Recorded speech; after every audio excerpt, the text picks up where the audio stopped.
Ini kondisi COVID ini menyebabkan perusahaan harus mengambil langkah-langkah yang sangat konservatif dan tight untuk mengontrol seluruh biaya-biaya yang dikeluarkan perusahaan, karena rasanya seluruh utility di dunia saya rasa akan sangat berdampak kalau memang beban listriknya tiba-tiba terkoreksi jauh dari yang mereka prediksi. Ini adalah boleh dibilang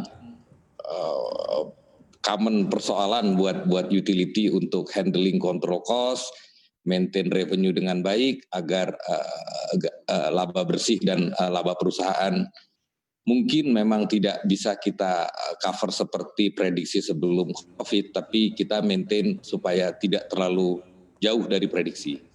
Kurang lebih seperti itu, Mas Erwin. Baik, saya akan tanyakan juga ke kawan saya, Pak Iqbal Tirta. Ya. Apa yang bisa dilihat dari tim riset CNBC Indonesia kita? Kalau kita berbicara mengenai utility aspek dari PT PLN Persero sejauh ini, seperti apa sih sebenarnya? Oke, saya ingin sedikit mengomentari juga tentang kinerja PLN tadi ya. Jadi sebenarnya secara kuartal pertama itu PLN kan membukukan rugi bersih gitu kurang lebih ya. Jadi sebenarnya untuk kuartal kedua itu ada perbaikan, sehingga secara satu semester itu sendiri mencetak laba kurang lebih 200 miliar, kurang lebih seperti itu. Nah, salah satu poin yang perlu di-highlight di sini adalah kenapa pada dasarnya PLN itu bisa mencetak laba bersih gitu kan. Salah satunya didongkrak oleh penurunan harga batu bara.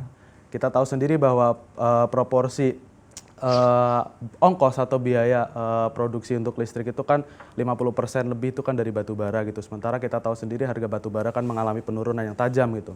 Pada Agustus saja terakhir harga batu bara acuan juga masih turun ke 50,39 per ton gitu kan, US dollar per ton gitu. Nah, selain itu juga kurs rupiah yang sudah mulai menguat itu jadi salah satu faktor gitu kan yang membuat yang tadinya kerugian akibat kurs dari PLN itu sampai 51 triliun pada kuartal pertama, pada semester kedua itu akhirnya hanya sekitar 7 triliun saja gitu. Jadi dua hal tersebut pada akhirnya membantu mendongkrak pendapatan atau kinerja dari PLN di semester kedua ini. Namun satu hal yang perlu dicatat juga gitu kan. Kalau dibandingkan dengan semester 1 tahun lalu di 2019, labanya memang terlihat turun 96% gitu. Tapi kita juga harus catat ini juga sebagai akibat dari peraturan Menteri Keuangan yang diterbitkan Desember tahun lalu, terutama nomor 227 gitu kan. Jadi PLN hanya bisa mencatatkan pendapatan kompensasi itu ketika sudah mendapatkan audit dari BPK. Kurang lebih seperti itu sih. Ya.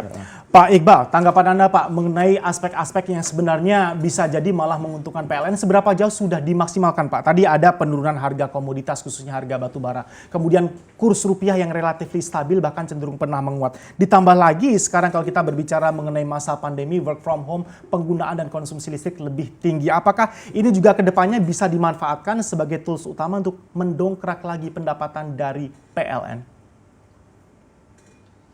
Terima kasih. Itu ulasan Mas Tirta sangat benar bahwa memang di tengah COVID ini barangkali seluruh konsumsi energi di dunia drop.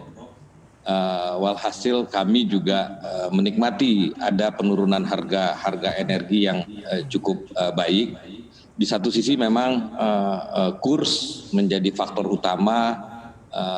Posisi laba bersih PLN sangat sensitif lah. Kalau kami mendapat windfall seperti penguatan rupiah, barangkali biaya produksi kami juga in term of rupiah akan membaik karena banyak kos-kos kami terutama ini masih mendominasi dolar komponen, terutama terkait harga primary energi dan transaksi dengan beberapa listrik swasta.